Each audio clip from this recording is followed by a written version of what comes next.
ये है लखनऊ, जहां के रहने वाले एक 16 साल के लड़के ने अपनी मां की गोली मारकर हत्या कर दी। कारण बस ये था कि उसकी मां उसे पबजी खेलने से रोक रही थी। आप हैरान मत होइए, क्योंकि ये किस्से अब सामान्य हैं। ऐसे कई केसेस हमें हर महीने देखने को मिलते हैं। अगर आप चाहते हैं कि हम इस क्राइम या इस एडिक्शन का हिस्सा ना बने, तो इस वीडियो को एंड तक जरूर देखना। तो चलिए आज हम इसी मसले को थोड़ा गहराई से समझने की कोशिश करते हैं कि क्यों मेरे जैसे लोग इन गेम्स की एडिक्शन का शिकार नहीं बनते हैं। ऑनलाइन गेम ने गिरिडीह के एक परिवार की खुशियां छीन ली हैं। दोस्तों के साथ पबजी गेम खेलने के दौरान 11वीं का छात्र डिप्रेशन में चला गया।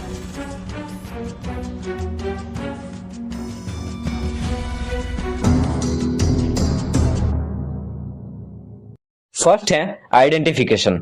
सिर्फ गेम्स ही नहीं, ऐसी कई आदतें होती है जो एडिक्शन का रूप ले लेती हैं। हमें बस इन आदतों को पहचानना है। क्या हमारी जो आदतें हैं वो वास्तव में हमारे लिए सही हैं?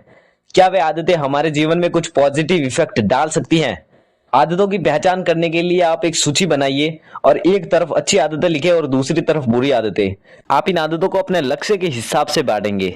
अगर आपका लक्ष्य अटल नहीं है तो आप अच्छी आदतों को बुरा और बुरी आदतों को अच्छा भी मान सकते हैं। इन गेम्स एडिक्शन या इन बुरी आदतों से छुटकारा पाने के लिए आपको सबसे पहले अपना लक्ष्य या अपना एक गोल सेट करना पड़ेगा। जो इंसान अपना वजन कम करने की कोशिश कर रहा है, अगर वो हर सुबह पीनट बटर खाएगा तो वो एक बुरी आदत है। वही दूसरी ओर जो व्यक्ति अपना वजन बढ़ाने की कोशिश कर रहा है, उसके लिए ये व्यवहार एक अच्छी आदत है। सब कुछ इस बात पर डिपेंड करता है कि आप किस दिशा में काम कर रहे हैं। सेकंड है डोपामाइन। आप वीडियो गेम्स खेलते हो, आपको ये पसंद है, आपको ये एक्साइटिंग लगता है और फिर आप खेलते जाते हो और खेलते ही रह जाते हो।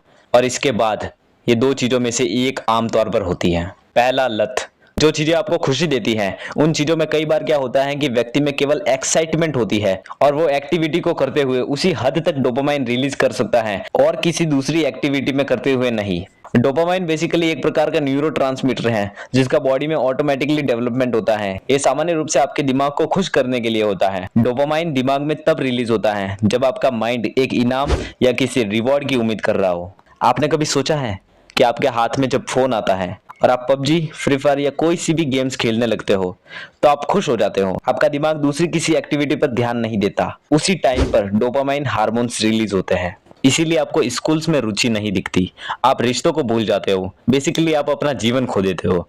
और अंत में एक स्थिति 99% लोगों में होती है जो 1 या 1.5 साल लगातार गेम के एडिक्टेड है। उन लोगों में इन गेम्स या इन एडिक्शन से डोपामाइन रिलीज होना बंद हो जाता है और वो लोग काफी सीरियस डिप्रेशन में चले जाते हैं। मुझे पता है जो लोग इस वीडियो को देख रहे हैं उनमें से आधे से ज्यादा लोगों को ये सीरियस डिप्रेशन है।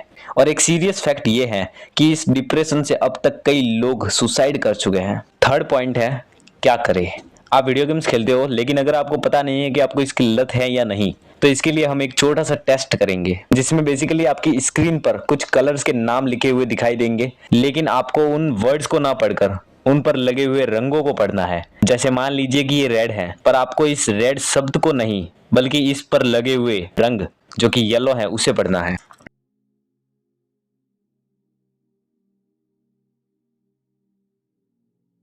इस वीडियो को देखने आए करीबन 90% लोग वीडियो गेम्स के एडिक्टेड हैं, तो मैं गारंटी दे सकता हूं कि इसमें से 80% लोग इन कलर्स को प्रोनाउंस करने में सक्षम थे। जबकि ये सब वीडियो गेम्स के एडिक्टेड हैं, लेकिन फिर भी ये इन कलर को प्रोनाउंस करने में पास हुए। क्योंकि गेमिंग एडिक्शन से कुछ फायदे भी है और कुछ नुकसान भी।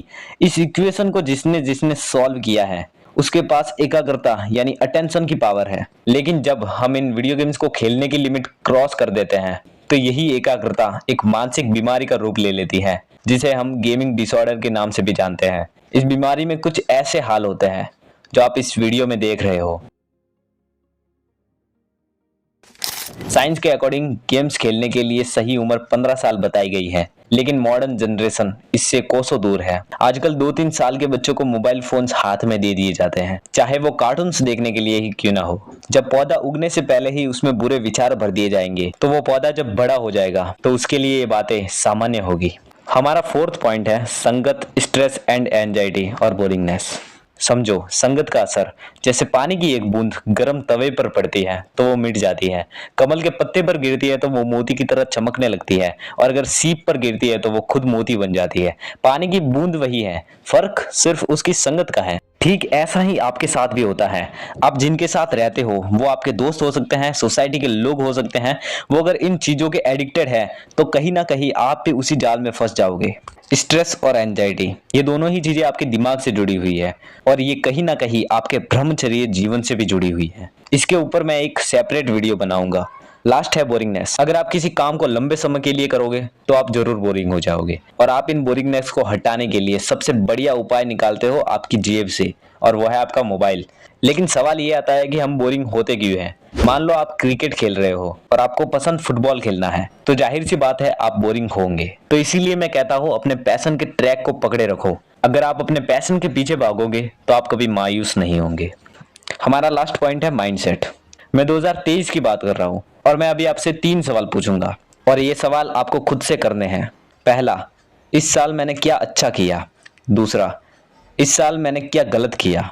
तीसरा, इस साल मैंने क्या सीखा? जब तक आप इन प्रश्नों के जवाब सही ढंग से नहीं देंगे तब तक मैं यही मानूंगा कि आप आने वाले साल के लिए प्रिपेयर नहीं हैं। इन प्रश्नों के जवाब मुझे कमेंट बॉक्स में बताओ और जीवन में कुछ बनने के लिए एक लक्ष्य बनाओ। नहीं तो इन तमाम बुरी आदतों और एडिक्शन से छुटकारा पाने का और कोई दूसरा तरीका नहीं है।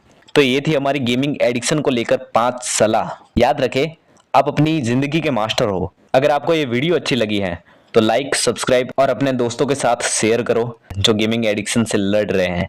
Thank you for watching this video. जय श्री राम।